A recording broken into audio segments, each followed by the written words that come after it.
சென்னையிலிருந்து திருச்சி நோக்கி சென்று கொண்டிருந்த வெள்ளை நிற கார் ஒன்று விழுப்புரம் மாவட்டம் வழுதாரெட்டி விராட்டிக்குப்பம் புறவழிச்சாலையில் இருந்த காபி கடை ஒன்றில் நின்றது. அப்போது மாலை 5 மணி இருக்கும். காரிலிருந்து இறங்கியவர்கள் காபி சாப்பிட்டு விட்டு மீண்டும் காரை எடுத்தார்கள். 30 அடி தூரம்தான் சென்றிருக்கும். மீண்டும் காரை நிறுத்தி கீழே இறங்கியவர்கள் காரின் பின்பக்க கதவை திறந்து 100, 500 ரூபாய் பணக்கட்டுகளை அள்ளி பிரித்து வானத்தை நோக்கி வீசினார்கள்.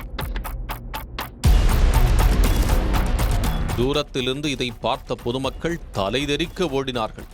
மேலே பறந்த நோட்டுகள் சாலையில் படர்வதற்கு முன் ஓடி ஆடி பொறுக்கினார்கள். அதோடு நில்லாமல் அந்த காரை நோக்கியும் ஓடினார்கள். ஆனால் கார் ஜெட் வேகத்தில் ஜூட் விட்டது. இதுகுறித்து போலீசுக்கு தகவல் சென்றதை அடுத்து விழுப்புரம் தாலுகா காவல் நிலைய போலீசார் விசாரணை செய்து வருகிறார்கள். அப்போது வருமான வரித்துறை, அமலாக்கத்துறை ரெய்டுக்கு பயந்து சட்டவிரோத பணப்பரிமாற்றம் செய்த கும்பல்தான் சாலையில் பணத்தை வாரி இறைத்திருக்குமோ என்று விசாரணை நடைபெற்று வருகிறது. சாலையில் பறந்த பணமழை குறித்து அதே பகுதியைச் சேர்ந்த ஒருவரிடம் விசாரித்தோம். கடலூர், திருவண்ணாமலை மற்றும் புதுச்சேரி மாநில பார்டர் கிராமங்களில் புதிய பிசினஸ் நடக்கிறது. ஆரம்பத்தில் ஹவாலா பணப்பரிவர்த்தனை சிங்கப்பூர், துபாய் போன்ற நாடுகளில் வேலை செய்யும் நம்மூரைச் சேர்ந்தவர்கள் மூலம் நடப்பது வழக்கம். ஆனால் இன்றைக்கு நேரடியாகவே வங்கிக் கணக்கு மூலம் பணத்தை அனுப்புகிறார்கள்.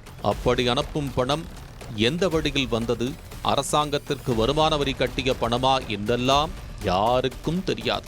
இப்படி வங்கிக் கணக்கிற்கு பணம் வருகிறதென்றால் இங்குள்ள ஒரு ஏஜென்ட் தங்களுக்கு தெரிந்த நபர்களின் பெயர், அவர்களின் வங்கிக் கணக்கு விவரங்களை அனுப்பி வைப்பார். அப்படி அனுப்பும்போது ஒரு தனிநபரின் வங்கிக் கணக்கிற்கு அறிமுகமில்லாத ஒருவர் 25 லட்சம், 50 லட்சம், 1 கோடி, 2 கோடி என்று பணத்தை அனுப்புவார்கள்.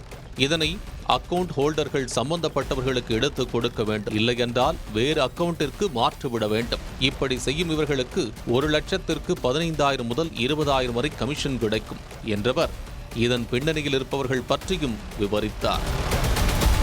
பண்ருட்டி காடாம்புலியூர் அருகே பேர்பெரியாங்குப்பத்தில் கடந்த 20 நாட்களுக்கு முன்பு கணேசன் என்பவரின் மூத்த மகன் கார்த்திக் என்பவர் விபத்தில் இறந்துவிட்டார்.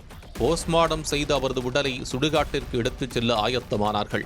முன்பாக கடலூர், விழுப்புரம், புதுச்சேரியைச் சேர்ந்த நூற்றுக்கணக்கான ரவுடிகள் கார்த்திக்கின் உடலுக்கு அஞ்சலி செலுத்தியுள்ளார்கள். அப்போது உன் மேல பணமழைய கொற்றோம்டா, எழுந்து வாடா கார்த்தி என்று 500 ரூபாய் பணக்கட்டுகளை எடுத்து ஃப்ரீசர் பாக்ஸ் மீது கொட்டியுள்ளனர். இதனை பார்த்த உறவினர்கள் அதிர்ச்சியடைந்தார்கள். சம்பவ இடத்தில் 20க்கும் மேற்பட்ட போலீசார் பாதுகாப்பு பணியிலும் இருந்தாலும் அவர்கள் ஏன் பணத்தை வீசுகிறீர்கள் என்று கேட்கவில்லை. இதன் பிறகுதான் ஏதோ பெரிய டீலிங்குகள் நடக்கிறது என்று உள்ளூர் மக்களுக்கு தெரிந்திருக்கிறது. அதோடு நிறைய இளைஞர்களை கஞ்சா போதைக்கு அடிமையாக்கியும் வைத்திருக்கிறார்கள். பேர்பெரியாங்குப்பத்தைச் சேர்ந்த பெருமாளின் மகன் அசோக்குமார் ரவுடி லிஸ்டில் உள்ளவரா? இவன் இளைஞர்களை பிடித்து அவர்களின் வங்கிக் கணக்கிற்கு கோடிக்கணக்கில் பணத்தை மாற்றி கமிஷன் கொடுத்திருக்கிறான். இது எத்தனை வருடங்களாக நடக்கிறது என்று தெரியவில்லை. இதை கண்டுபிடித்த ஒரு ஆய்வாளர் இந்த அசோக்குமாரிடம் இருந்தும் இன்னும் சிலரிடமிருந்தும் தலா 20 லட்சம் வாங்கிக் கொண்டு மாத கமிஷன் கொடுக்க வேண்டும் என்று மிரட்டி பணிய வைத்திருக்கிறார். இந்த ஆய்வாளர் இடமாற்றம் செய்யப்படவே தற்போது தாறுமாறாக பணப்புழக்கம் நடந்திருக்கிறது. இந்த தகவல்களை உளவுத்துறை நோட்டு போட்டு அரசுக்கு அனுப்பியிருக்கிறது. அப்படி அனுப்பியதால் கடலூர், விழுப்புரம், புதுச்சேரி பகுதிகளில் உள்ள தேசியமயமாக்கப்பட்ட வங்கிகள் உஷாராகின. பேர்புரியாங்குப்பத்தில் மேற்கண்ட விபத்தில் இறந்து போன கார்த்திக் கணக்கில் மட்டும் பல கோடி பணம் மாறியிருக்கிறது. அதேபோல் ரவுடி அசோக்குமார் வங்கிக் கணக்கிலும் 1 கோடி, 2.5 கோடி என்று பண பரிவர்த்தனை நடந்திருக்கிறது. கடைசியாக மேற்படி 2 வங்கிக் கணக்குகளும் முடக்கப்பட்டுள்ளன. இப்படி நிறைய கேங்குகள் இந்த பகுதிகளில் இருக்கின்றன என்று அந்த நபர் சொல்லி முடித்தார்.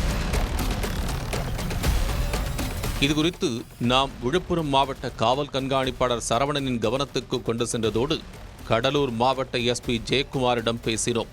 இதுகுறித்து என்ன ஏதுவென்று டிஎஸ்பியை வைத்து விசாரிக்கிறேன் என்றார் சுருக்கமாக. யாரு காட்டுல பணமழையோ? குமுதம் செய்திகளுக்காக பி. கோவிந்தராஜு.